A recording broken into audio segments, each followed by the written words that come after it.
Hey there, this is Freddy Storm, and in this video I want to show you what this illustration has to do with your future sales performance, because it can allow you, if you understand and do this right, can actually allow you to take control of every single demo that you do, going from showing features to actually solving problems, which will allow you to get a higher close rate, a shorter sales cycle.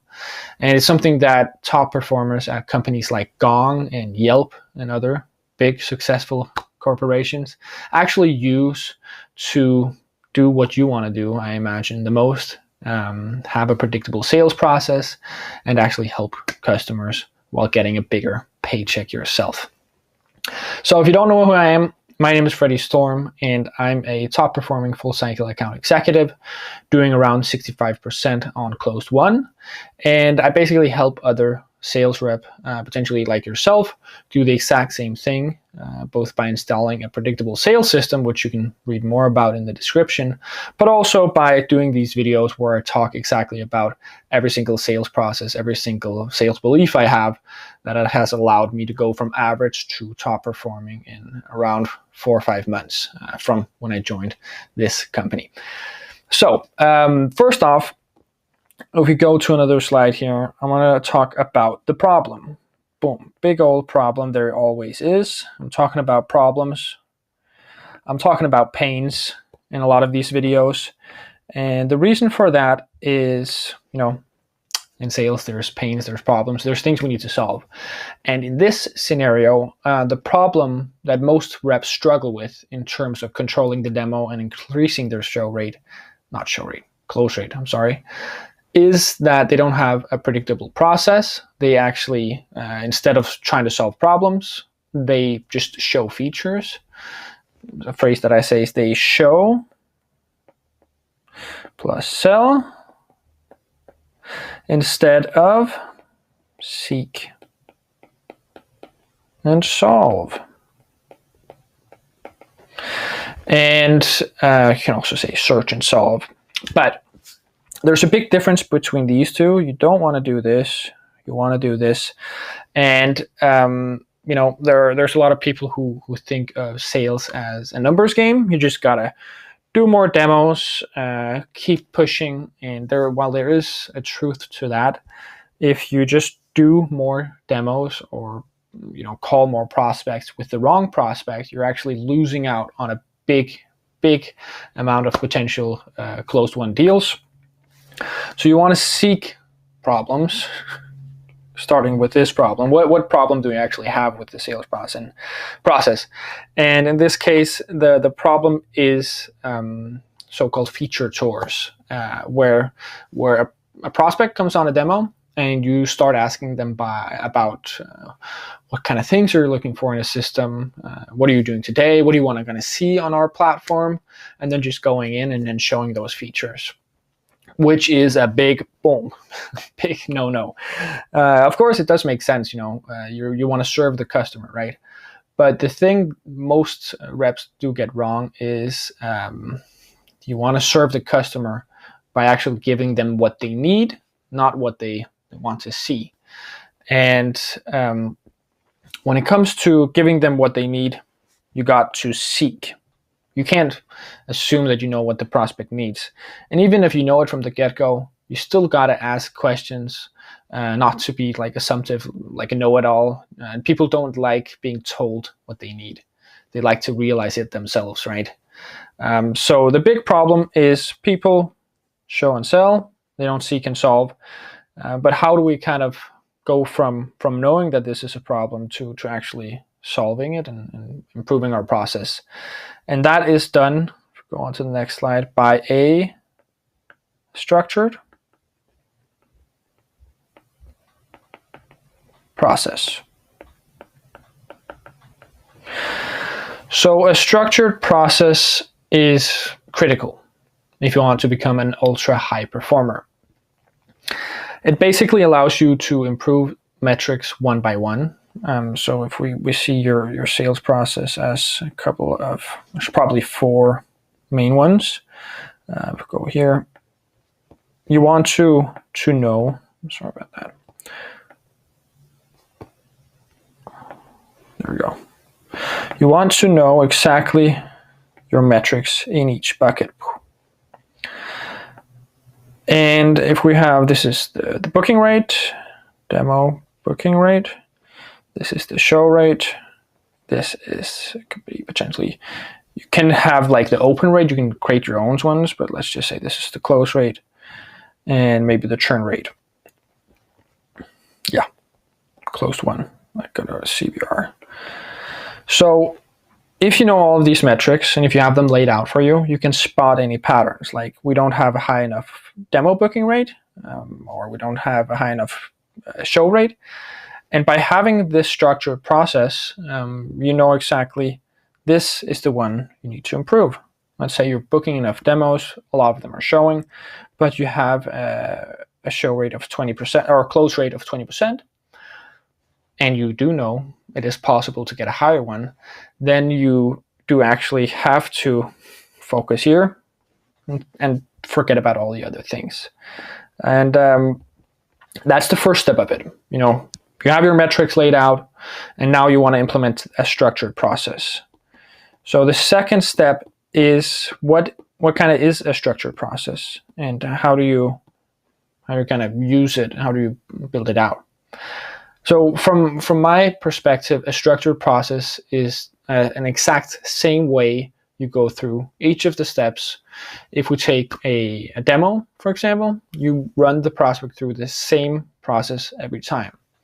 And there's, of course, a right and a wrong process. As I outlined before, just you can have a process where people come on your demo call, you ask them what they want to see, and you show them what they want to see, and then you try to show the pricing and say, hey, do you want to move forward with this? And then you get a maybe, or I need to think about it, or that's a bit high, that price, or all these sorts of things.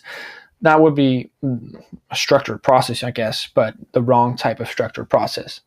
So you need to have the right one, of course, and that would be this one here.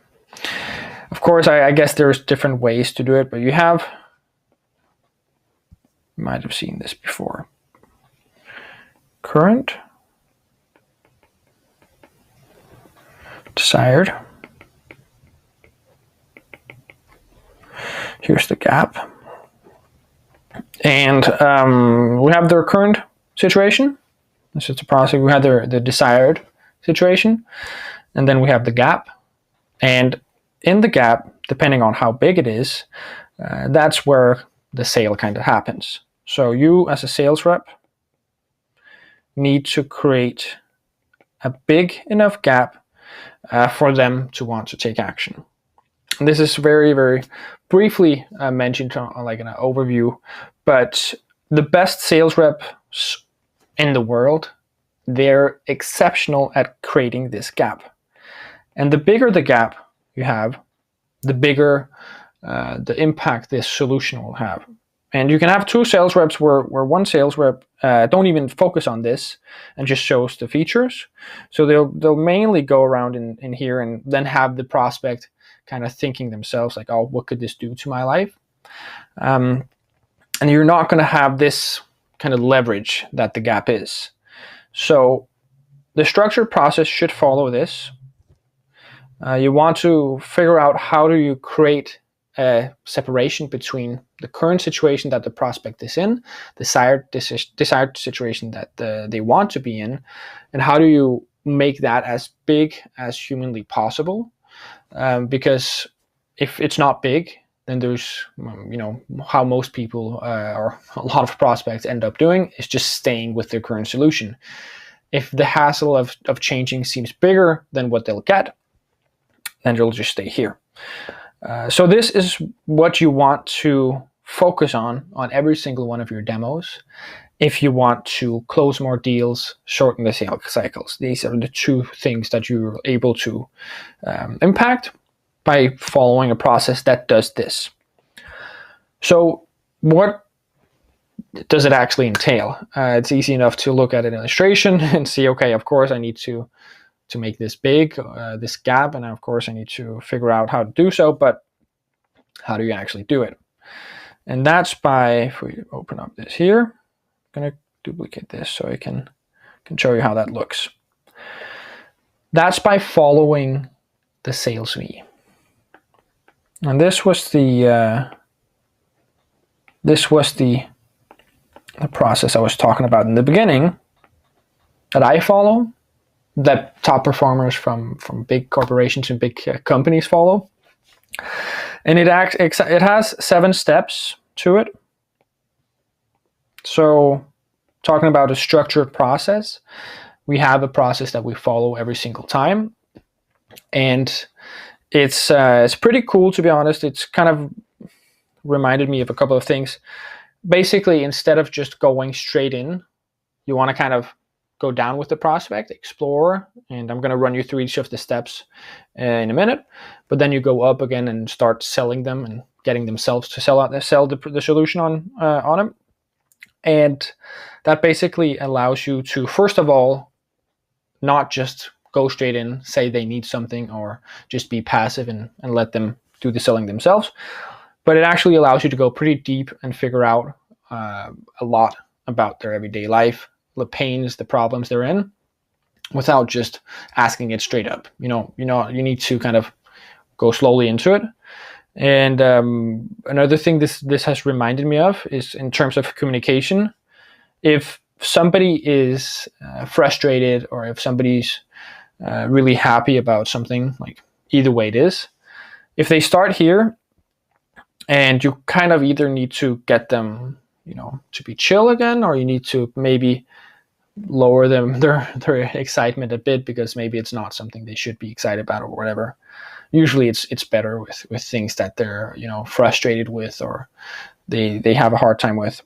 Then you need to be on their level and take it all the way down before you start coming up with a solution and saying, okay, maybe we could look at it like this, or maybe it is actually a good thing that you've been experiencing these things. But if you start just saying, this is good, you're dealing with these pains, let me just say we can solve that straight away, then you're not going to have both the depth of the conversation, you're not going to figure out all of the different things that are important, but you're also just going to be pitching somebody who's maybe not ready to be pitched.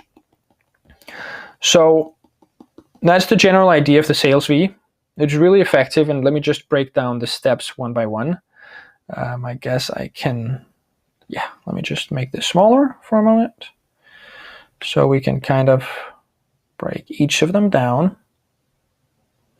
And I could actually put it here, but enough time has been wasted on illustrations.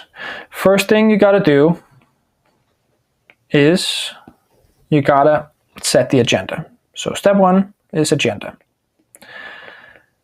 And I've heard this referenced at one point, as you said, it's like an alpha frame. You go in and you're the one who's going to be, calling the shots. Like, how do we take this step by step? This is how we usually do it. This is the steps I'm going to follow you through. So they don't just come in and expect to say, I want to see this, I want to see that. So the first thing you do is set the agenda. And think of each of these steps as something that can be tweaked and optimized. But the first thing you got to do is start laying out the foundation. So the agenda setting usually entails you getting on the call, having as little small talk as possible. It's typically what I recommend, because you're a person who want to be viewed, or you want a sales rep that want to be viewed as an expert who comes in and solves problems, not somebody they want to be friends with. And naturally, you can have both, but spending too much time on small talk and not just going into the meat of things will also kind of take out, you're wasting their time potentially, or I know there's different views on this, but I would argue less small talk, more going into their situation and understanding them, because at the end of the day, that's going to help them more on the other side. So the agenda is the first thing. How I usually say it is, is it fine that I share our plan for today, Mr. Prospect or Mrs. Prospect? They say yes. And then I say, hey, so typically the way things run is I'm going to ask you a couple of questions about your current situation and your desired situation. And I'm going to do that to get an understanding of whether or not we can help you come from or go to that desired situation. And if I think we can, I'm going to run you through it in like a tailored walkthrough of our platform. And based on your feedback, of course, on the walkthrough, we can kind of wrap up by looking at our packages and potentially talking next steps or parting ways as friends, of course. And by doing this, they'll have a clear idea in their head, like what's to be expected. There comes some questions. You're actually going to figure out if we can solve their problems or not. You're not just going to sell them no matter what. And you're going to end up by potentially showing the packages and the prices to show this is actually something where you can get started within just one call. So they know what to expect. That's a very good starting point for the conversation, especially because you want to ask quite a lot of questions. And if they're not ready for that, if they don't know that from the beginning and they just think they're going to see some platform features, then it's kind of going to be weird for them, like them waiting for like, why am I answering these questions when I just was sold the idea of looking at a platform. So it's quite important to start with the agenda before you go in. The second thing is earn the right. And this is something that kind of positions you as not just any sales rep who's just going to sell at all cost, but potentially somebody who cares about the prospect, the market, for whatever reason. You can do this in different ways. But the best thing is if you have some sort of emotional or personal investment into the product you're selling, or if the company has, like if there's a good reason for why this company is doing the things they are to help out the market, the customers, explain that story in a way that makes sense to you. Just very briefly to say like, this is actually why we're doing it. Could also be in the introduction about yourself. This is why I'm selling this product. So they understand that you're in it also for the betterment of the customers in the market. Because essentially with a software product or with a business, what do you call it, service-based business, you're helping them with going from the current state to the ideal state. You're helping them with a transformation. So they also got to understand you're in it to help these people. And if you do it in a genuine way, it's going to help you get them to open up a bit faster because most people do have their guards up when they speak with sales reps. So earn the right, second step. I wouldn't argue that this is as critical as the other steps. So if it's something that kind of feels a bit off, if it doesn't seem genuine, I'd leave it out. But if you do have something that makes a lot of sense, they'll feel heard, they'll feel understood in the beginning, and it can be like really, really powerful. It builds that initial trust. Perfect. So once you've done that, you got to move on to step 3, which is probing. And this is super important. This step and the next is arguably the most important steps in the whole process because it allows you to create that gap. The gap that I showed previously, either you have the two circles very close together or you have them extremely wide apart. And by doing step 3 and step 4 properly, you'll be able to get them as far apart as possible.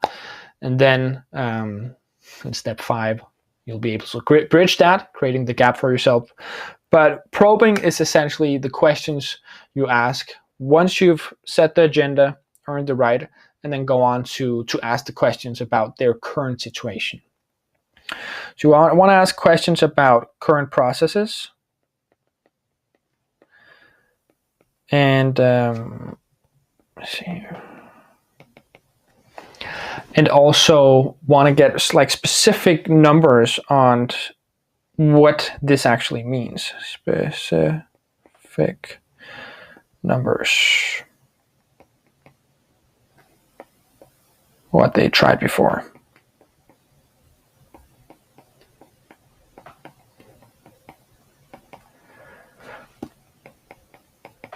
So these 3 things, the first thing that I also always ask on a demo is once I've kind of gone into the phase where we start talking about their current situation, first thing I asked is always, what motivated you to carve some time out for this call today? And what that will do is not focus on any current process or any like starting assuming that they are struggling with this, even though it's written in the cold call notes. Just ask them why they came on the call, because then they'll hopefully start opening up about we're actually dealing with this thing. And if they're talkative or if it's a big pain already that's been explored from them thinking about going on this call, they'll actually start talking a lot about all the things they're hoping to solve. So that just gives you an idea of what the biggest priorities are. If they don't want to answer it, which is also sometimes the case, they just say that I just want to see what you got. I was just told this would be a comparison demo. Then you'll be casual, chill about it. It's like, okay, totally fair. And then ask, like, is there a specific problem that you were hoping we could solve? Because it will never be the case that somebody comes on and spends 20, 30 minutes of their time with something that isn't going to be helpful to them in any shape or form. If they have the best solution out there, they're not going to come on just to see what else is available. There will be something with their current solution that they might be able to solve, and that's what you're going to uncover. So if they don't want to open up in the beginning, totally fine. You are going to have a set of questions, a line of questioning listed out that's going to allow them. Sorry about that.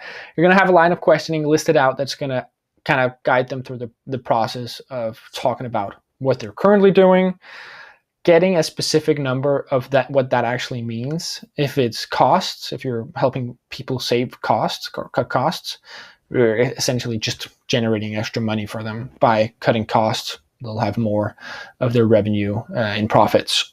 So that's the thing. If it's time, if you make things more efficient, then you want to get a quantifiable metric. You want to get a specific number of how much time they're spending today.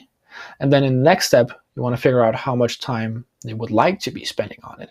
Because then you're kind of building out this ROI case for them as you speak. You also want to figure out what they've tried, and ideally also get an idea of why they're wanting to get it solved now. So that's it for the probing. Super, super important to get this all laid out. Also, things like what they're paying today is also good, because then you can have that later on in the sales process. But I am building out a resource for asking great questions to uncover pain and creating the gap. But until that's out, just go think, look online. What are the best questions I can ask to uncover the current state of a prospect? By doing so and by implementing this, I promise you, you'll be miles ahead if you don't do that, even without my juicy golden questions. So you want to ask these questions first, and you want to do it ideally in the same way every single time, so you can track and optimize down the line. Because if you're just asking different questions every time and you're not repeatable about it, then you're not going to be able to know exactly what questions actually gave you the most insights on a broader scale. Next thing is you got to create the need. And this is essentially where you figure out where they want to be. So right now, we're just going to be talking about their current situation. And they might not have thought like exactly how much do I need this? So by you asking another set of questions, exploring exactly what their desired or ideal future looks like in specific numbers. There's also some good questions you can ask about this, trying to get it away from them thinking like what's actually possible to just thinking like what would be the ideal situation in the future. And by asking questions like this, especially if you get a quantifiable number on it, if you say, I want to spend X amount of hours each month on this, or I want to ideally spend half as much of what we're doing in dollars on this resource or on this piece of software or whatever that is, then you also get an idea of actually how much worth, how much it's worth. Like 50% off means your solution could be able to get them those 50%. So you need numbers both for the current situation and the ideal situation in order to create the gap. And once you've created these two outer points, and of course, the better questions you ask, the deeper you go into the impact both the current process is having and also the ideal future would be having on them, the team, the business. Once you have all that, they're essentially think about this and they're starting to sell themselves on this ideal state. You're getting emotions in there, especially if you ask personal and emotional questions. So you're creating the need after you've been probing a bit, and then you go on to ideally sell the value. But before doing so, you want to, 5 here, sell the value. Before you sell the value, you got to figure out, is this actually something we could do? The best sales reps, once again, doesn't try to sell to everybody. They figure out, is this a good fit? If you have an incredible product with good product market fit, in most cases, it does make sense just to show, even if you haven't uncovered that much pain. But you want to really, really spend some time on step 3 and 4 before you go into the demo. And some do it like switch back and forth, uncover one problem, go into the demo, uncover the second problem, go into the demo. I personally spend a lot of time before even showing the platform, figuring out current, ideal, also the implications, also what would be holding back. Because then when I do show the demo, then I can say exactly, this is what our prospects or our customers, would be the customer persona, does to eliminate this problem and get this result. And that's the most powerful way to show how a platform works, by tying it back to what they're struggling with, what they want, and then showing how your solution helps with it. And once you've done that, once you've done the sell the value, then it's actually time to, of course, you ask some good questions along the way. You show this. You ask, how would this impact your team? How would this impact you personally? How is this different from what you're doing today? So you don't want to, again, you want the prospect to be speaking more than you. Always aim for like a 50% talk ratio. And once you've been showing the exact, usually aim for like 2 to 3 big pains and big ideal states, like big transformations.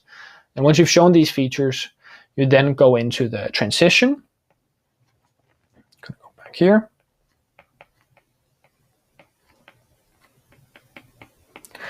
And in the transition, it's basically a couple of questions once you've showed this to understand why they think it would make sense to use your solution at their company, and also how it would impact them. And also, like by asking the first question, why do you think it would make sense to use our solution at your company? Then you get them explaining why this would make sense.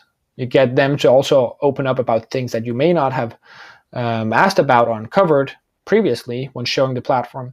And then you hear what their highest priorities are. So it's super powerful to have a couple of questions before going into the pricing and packages, or however your solution is structured, to get them to talk about why this is a good thing for them. This further enhances them selling them on the idea and not you telling them this is what you need. And the easiest way to sell people is getting them to sell themselves, right? And yeah, of course, 7th step, you got to go for the close. And this is so much easier once you've done this properly. And of course, also you need to sell the value properly. But once you've done this, where you figure out their current situation and their desired situation and show exactly how you do it, then the close becomes that much easier, because they've told you what they're doing today and what they want, and you've showed them this is what they want. And you also have the quantifiable numbers of what it would mean to their business if you did these things, and also ideally to their personal life. There's a couple of different layers, like what does it mean to the business? What does it mean to the team? Does it mean to them personally? And if you have all those 3, then the close and the price that is with the close is easier to justify. Because if they say, I don't think this is, I think the price is too high, we can't afford to do this, then you have how much they would benefit from it. You also have the impact it would have. You also ask them ideally, like, what would happen if you don't solve this problem? And all of these things you can use in the close to justify any objections there might come. And that's essentially what you want to do. At the close stage, you want to also, if you have multiple packages, you want to say, based on our conversation, this is the package I think would make the most sense. And in some cases, it doesn't have to be the top package that you offer. They will trust you that much more if you listen to them and solve the exact problems that they have, and not just trying to get as much money out of them as possible. And this is also something that's going to benefit the company, going to benefit you by just each and every time you hear a problem and you see a fit, just sell them what they need, because that's going to help you also increase your close rates. It kind of breaches the trust if you try to sell a more expensive package that they don't really need, because then the other things that you've talked about, it's kind of, the trust has been kind of broken.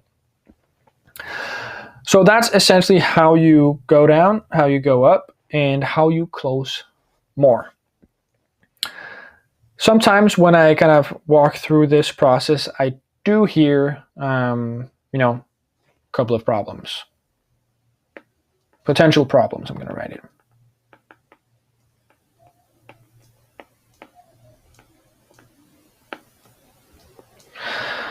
First thing is, can't find pain.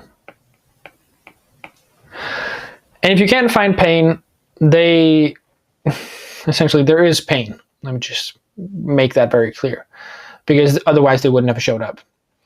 But if you can't find it, that's fine. That's good to know, because that just means you know where to optimize your process. First place you gotta look to figure out if you need to optimize the process is the close rate. Maybe, if that's what you see is like the lowest. And if you can't improve that, then you need the process, or you need better questions. And if you can't find pain, you just need better questions. There's a lot of different ways of figuring out how to write better questions. Essentially, the more you know about a customer, the better questions you can ask. If you know all about how their day-to-day looks and all about how you solve similar people's day-to-day, then you can stop asking like high-level questions like, how does this process look? Or how are you actually spending your time? Because that's just going to piss somebody off if they're like, I don't want to talk about how I'm spending my time. I'm going to be here just to show, like, just to see what you have to show me.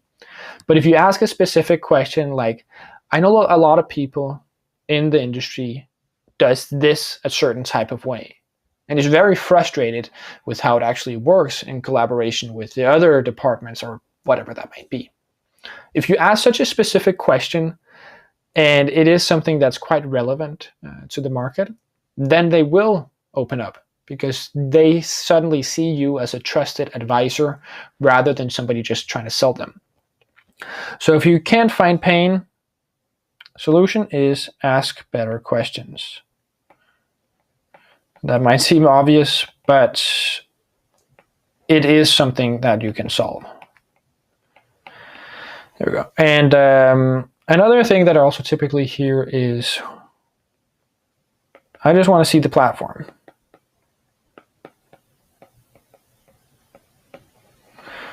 See platform.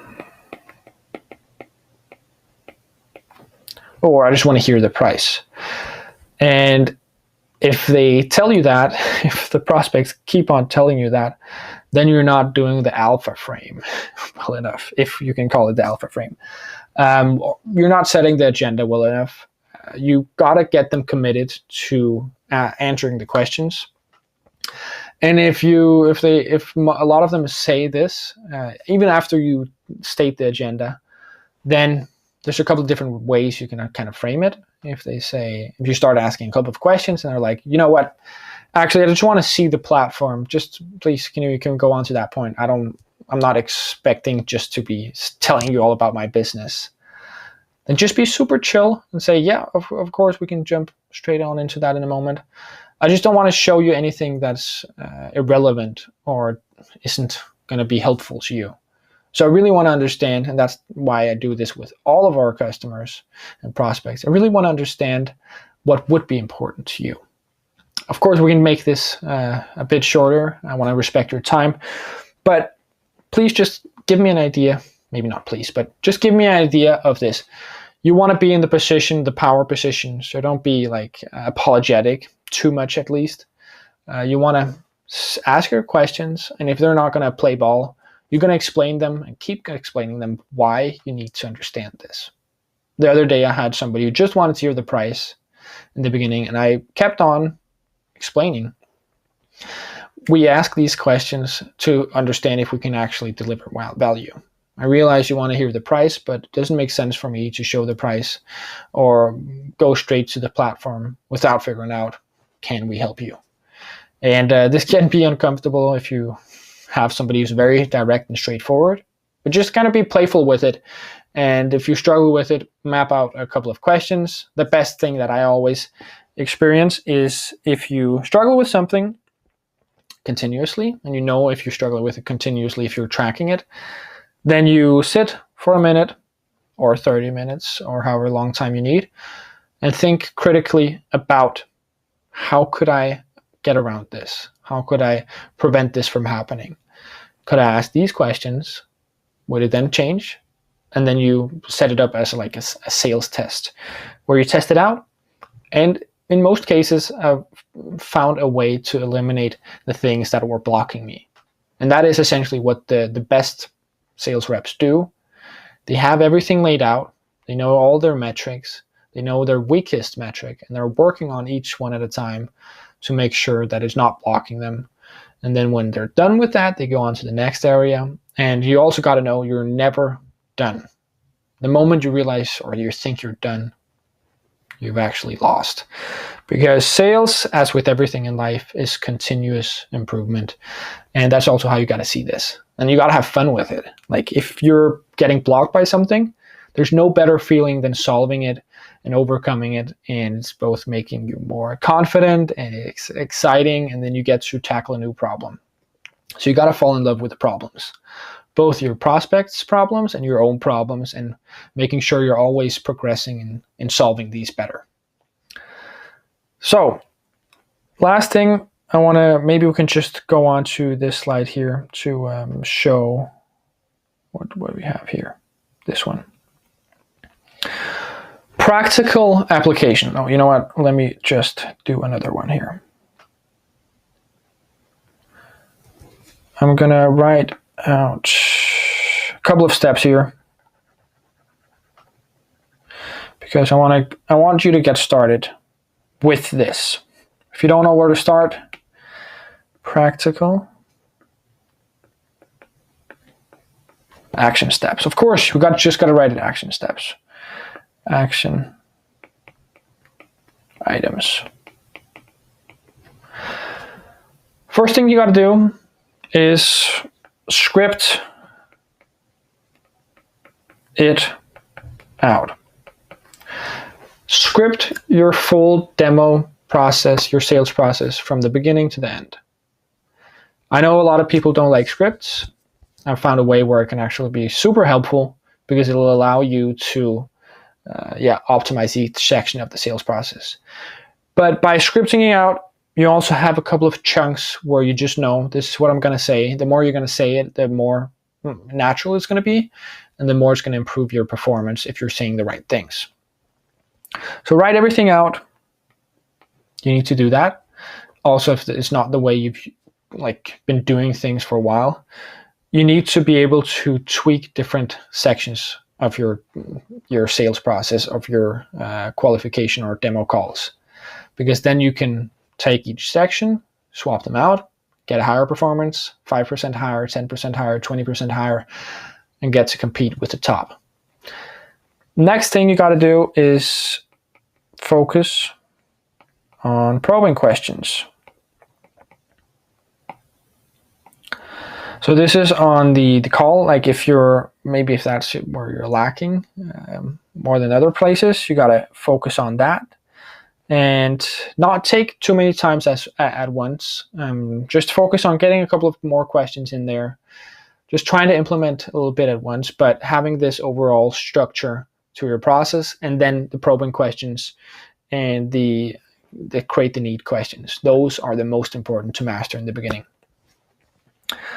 And remember, gap, current to ideal is what makes the sale.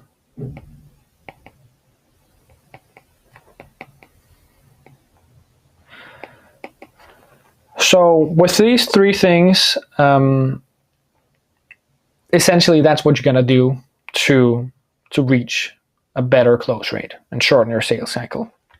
Gap, I'd say, is the most important thing to understand, like this concept of the gap, current, ideal, and the gap. Make it as big as possible by asking good probing and create need. See here, need cues. So these two questions, boom, that's what it's going to create the gap. And once you have that, the other sections are also important, but this, I'd say this is what's going to give you 80% of the conversion lift. So with these three things, do it now. I know scripting things or using your brain to figure out like, what do I need to ask here, can be exhausting, but it's also the way you lay out the foundation for an exceptional sales process. And with exceptional, that's only exceptional because it comes at a high close rate and it comes with a short sales cycle. So these two things are what you're going to get from doing a little bit of tough work. And with that being said, this was Freddie Storm presenting to you the Sales V. I really appreciate if you made it this far in this video. It really means the world to me that you're watching along and that you're wanting to learn more sales tactics to improve your life and to improve your career and all the opportunities that will come from sales improvement. So with that being said, if you want to see a little bit about, going to be like a shameless plug here, if you want to get a bit more insight into how I actually help with other reps installing predictable systems, there is a link in the description you can follow to actually see what it's all about. Not gonna lie, it's gonna be for you to book a call with me. But if you are struggling with booking demos and closing deals, I do think it could be really valuable for you to go through the process, to also learn a little bit more about yourself, but see if we can work together and is there a fit. So have a great one until next week.